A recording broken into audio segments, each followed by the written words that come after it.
নীলফামারী থেকে সরাসরি যোগ দিচ্ছেন রায়হান সবুক্তগিন। সবুক্তগিন, নীলফামারীর জনসংযোগের কি অবস্থা, জনসমাবেশ কেমন দেখছেন? দীর্ঘ ২২ বছরেরও বেশি সময় ধরে পর কিন্তু তারেক রহমান নীলফামারীতে আসছেন, তাকে বরণ করে নেওয়া এবং তার কথা শুনবার জন্য নীলফামারী জেলার যে ৪টি আসনে ভোট চলছে, মানে এখন প্রচারণা যে উত্তুঙ্গ একটা অবস্থা, সেখানকার নেতাকর্মী থেকে শুরু করে সাধারণ জনগণের মধ্যে কিন্তু একটা উৎসুক রয়েছে তারেক রহমান এখানে আসবেন, তিনি নীলফামারীর জন্য কি করবেন বা এখানকার স্থানীয় যে সকল সমস্যা রয়েছে, তার পাশাপাশি রাষ্ট্রীয় যে পর্যায়ে, জাতীয় পর্যায়ে কি কি তার পরিকল্পনা রয়েছেন, তিনি বারে বলছেন আই হ্যাভ এ প্ল্যান। তার মানে তার সেই পরিকল্পনার অংশগুলো শুনবার জন্য কিন্তু সকলেরই এক ধরনের কৌতূহল রয়েছে।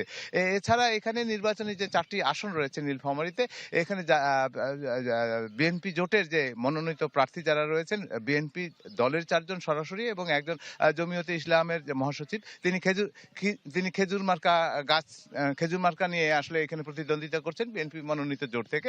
তো তারা সবাই কিন্তু এখানে আসবেন যে এখানে নেতা কর্মীদের উৎসাহিত করবার ক্ষেত্রে তিনি কি কি বলছেন, সেগুলো তাকে কতখানি অনুপ্রাণিত করবে, এই সবকিছু কিন্তু এখানকার ভোটাররা এবং নেতাকর্মীরা সবাই কিন্তু সেটার দিকে লক্ষ্য করছে এবং এটার উপরে আগামী নির্বাচনে, এই ১২ তারিখে হওয়া নির্বাচনে সেটার সবগুলোর কিন্তু মারাত্মক রকমের গুরুত্ব রয়েছে।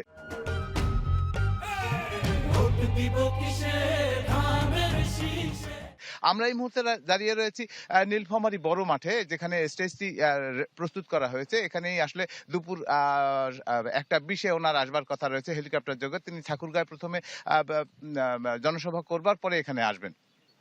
তো সব মিলিয়ে নেতা কর্মী থেকে শুরু করে এখানে সবাই কিন্তু, আমি এই যে সকালবেলা এসেছি, এখানে কিন্তু অনেক দর্শনার্থী যারা শরীরচর্চা করেন তারা বা অন্যান্য নেতা কর্মীরা, তারা কিন্তু এসে দেখে যাচ্ছেন যে কিভাবে চলছে তাদের প্রস্তুতিটা। সব মিলিয়ে এই হচ্ছে প্রস্তুতির অবস্থা।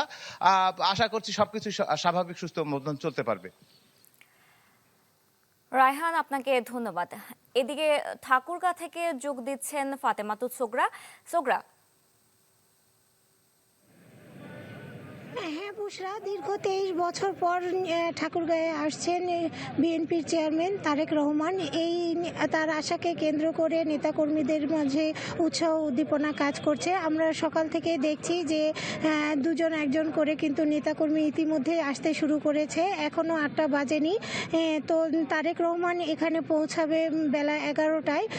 তো এই ভোরবেলা থেকেই কিন্তু আস্তে আস্তে করে নেতাকর্মীরা চলে আসছে এবং আপনি যদি আমার পেছনে লক্ষ্য করেন যে স্টেজও রেডি রয়েছে, এখানে মাইকিংয়ের ব্যবস্থা রয়েছে এবং মানুষজন আসছে। এবং আমরা গতকাল থেকে দেখেছি যে এখানে ঠাকুরগাঁয়ের মানুষ এবং সাধারণ মানুষের মধ্যেও চরম উত্তেজনা বিরাজ করছে, কারণ তারা দেশের উন্নয়ন এবং ঠাকুরগাঁয়ের উন্নয়ন সম্পর্কে তারেক রহমানের মুখ থেকে তারা কিছু বার্তা শুনতে চান এবং এই এক নজর দেখার জন্য এবং তার মুখ থেকে উন্নয়নের বার্তা শোনার জন্যই কিন্তু মূলত নেতাকর্মীরা অপেক্ষা করে আছে। এবং বেলা ১১টায় যখন তারেক রহমান হেলিকপ্টার যোগে ঠাকুরগাঁয়ের স্টেডিয়ামে নামবেন এবং এখানকার জনসমাবেশে যোগদান করবেন, এরপর কিন্তু 12:30-1টার দিকে সে নীলফামারীর উদ্দেশ্যে রওনা হবে, তারপর সেখান থেকে দিনাজপুর চলে যাবে। তো এখন পর্যন্ত আমরা দেখছি যে গুটি গুটি পায়ে আসছে নেতাকর্মীরা সভাস্থলে এবং তারা অনেকটাই উৎসাহের মধ্যে আছে। এবং ঠাকুরগাঁয়ের তৃণমূলের যে বিএনপি রয়েছে, বিএনপি সভাপতির সঙ্গেও আমি কথা বলেছি, তারা বলছে যে তারেক রহমানের আগমনকে ঘিরে এখানে দল আরও সুসংগঠিত হবে এবং তারা একটা দিক নির্দেশনার অপেক্ষা করছে। বুশরা। সোগরা, আপনাকে ধন্যবাদ। তারেক রহমানের সফর নিয়ে খবর জানাচ্ছিলেন আমাদের সহকর্মীরা।